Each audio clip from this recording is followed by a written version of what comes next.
Welcome back to Just Talking Love.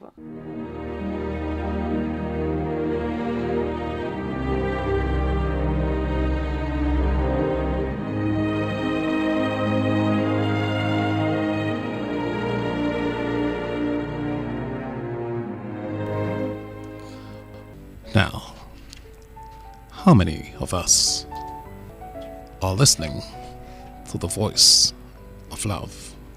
How many of us are prepared to hear the children cry? The voice of millions and millions of human beings crying out for love. How many of us are prepared to hear those voices and do something about it? Mrs. Barker, would you comment on that, please? Yes. But do something. Run away from the voice of love.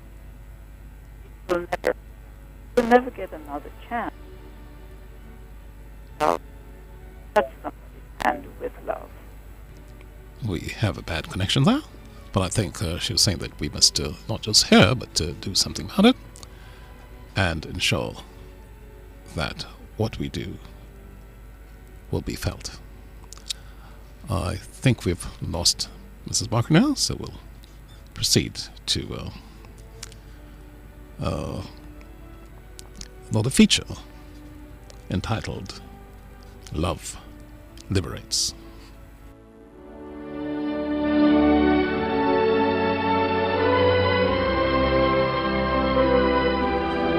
I am grateful to have been loved and to be loved now and to be able to love, because that liberates. Love liberates. It doesn't just hold. That's ego. Love liberates. When my son was born, I was 17. My mother had a huge house, 14-room house. At 17, I went to her and said, I'm leaving. She asked me, you're leaving my house? And she had live-in help. I said, yes. I found a job, and I've got a room with cooking privileges down the hall, and the landlady will be the babysitter. She asked me, you're leaving my house? I said, yes, ma'am. And you're taking the baby? I said, yes. She said, all right, remember this. When you step over my door sill, you've been raised. You know the difference between right and wrong. Do right. Don't let anybody raise you and make you change. And remember this, you can always come home. I went home every time life slammed me down and made me call it uncle. I went home with my baby. My mother never once acted as I told you so. She said, oh, baby's home. Oh, my darling, Mom's going to cook you something. Mother's going to make this for you. Love. She liberated me to life. She continued to do that. When my son may have been 5 years old, my mother would pick him up all the time and feed him. And I went to her once a month, and she would cook for me. So one day I went to her house and she'd cooked red rice, which I loved. After we finished eating, we walked down the hill and she started across the street. She said, wait a minute, baby. I was 22 years old. She said, wait a minute, baby. You know, I think you're the greatest woman I've ever met. She said, Mary McLeod Bethune, Eleanor Roosevelt, and my mother, you're in that category. Then she said, give me a kiss. I gave her a kiss and I got onto the streetcar. I can remember the way the sun fell on the slats of the wooden seats. I sat there and I thought about her. I thought, suppose she's right. She's intelligent. And she says she's too mean to lie. So suppose I am going to be somebody. She released me. She freed me to say I may have something in me that would be of value, maybe not just to me, See? That's love.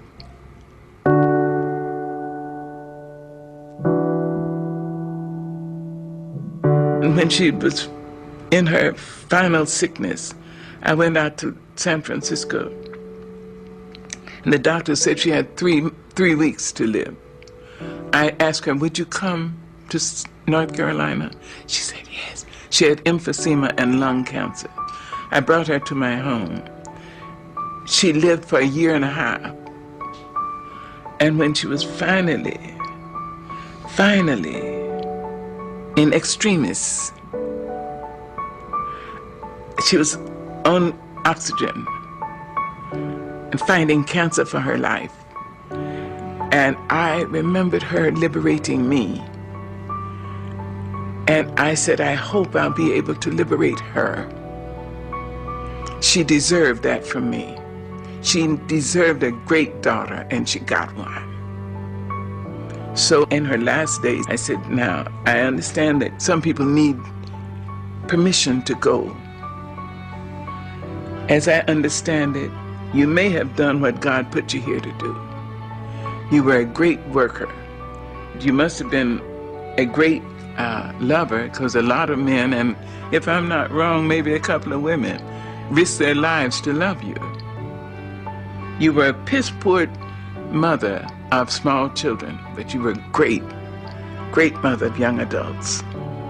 And if you need permission to go, I liberate you. I went back to my house, and something said, go back. I was in my pajamas. I jumped in my car and ran, and the nurse said, she's just gone. You see, love liberates. It doesn't bind. Love says, I love you. I love you if you're in China. I love you if you're across town. I love you if you're in Harlem. I love you. I would like to be near you. I'd like to have your arms around me. I'd like to hear your voice in my ear. But that's not possible now, so I love you. Go.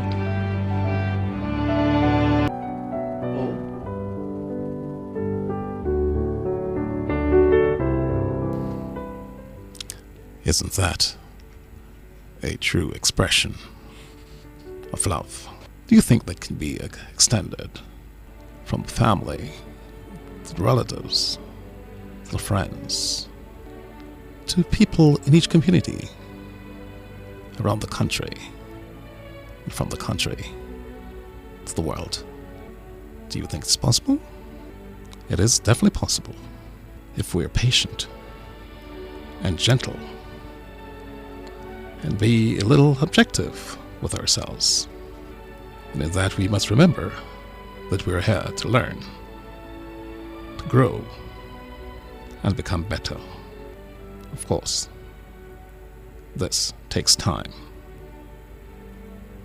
Once we come to see our mistakes as building blocks for a better life, rather than stumbling blocks to keep us down, we can truly exhibit that love and experience true happiness.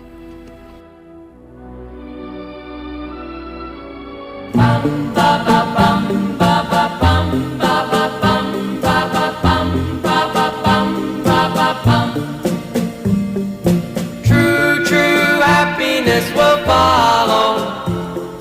True happiness will follow if you'll only follow. True happiness will follow if you'll only follow me.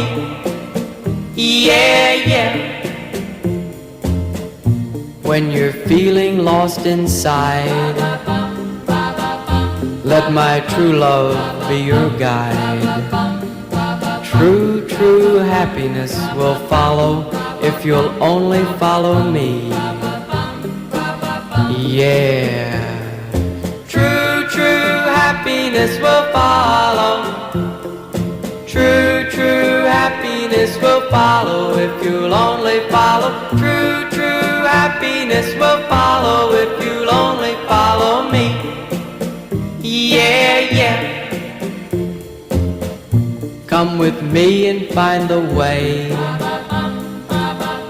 You can trust me when I say, true, true happiness will follow if you'll only follow me. Yeah. True, true happiness will follow. True, true happiness will follow if you'll only follow. True, true happiness will follow if you'll only follow me. Yeah, yeah. Let me lead you like a steady.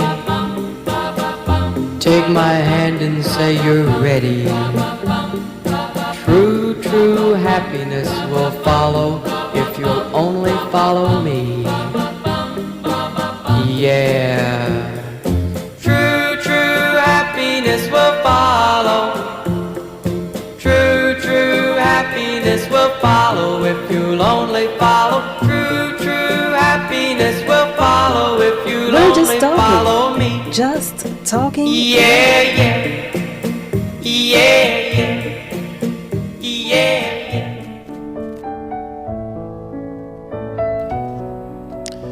Yes, of course. True happiness will follow if we do things correctly. If we only do it right. If we only do it with a sense of compassion, understanding, and appreciation for the next human being. After all, that is the purpose of life.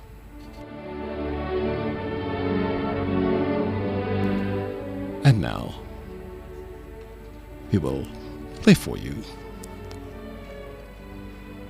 our feature for this evening, The Purpose of Life. The purpose of life is to learn and grow and become better. Surely, heaven will be filled not with those who never made mistakes, but with those who recognized they were straying and made corrections to get back on course. And we have opportunities to do that throughout life. Think how much better life could be if this were our attitude, to learn from setbacks and mistakes rather than being defined or paralyzed by them.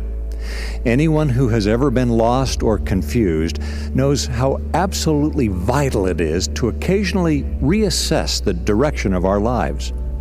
One writer compares the matter-of-fact tone of a GPS, a satellite-based navigation system, to the ideal attitude toward accepting course corrections in life.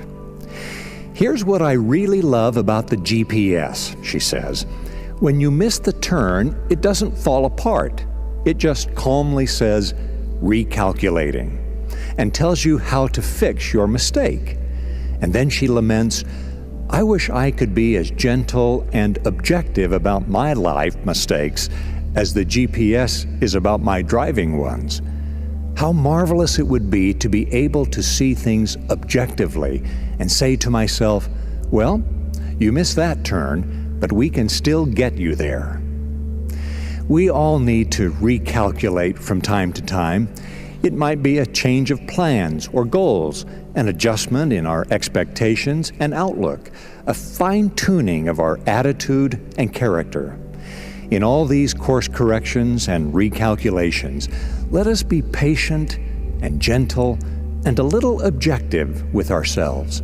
Remember, we are here to learn and grow and become better, and that takes time. Once we come to see mistakes as building blocks for a better life rather than stumbling blocks that can keep us down, we truly begin to understand the purpose of life.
You're listening to Just Talking Love, broadcasting from Newstalk 93 FM right here on the beautiful modern campus of the University of the West Indies in Kingston, Jamaica.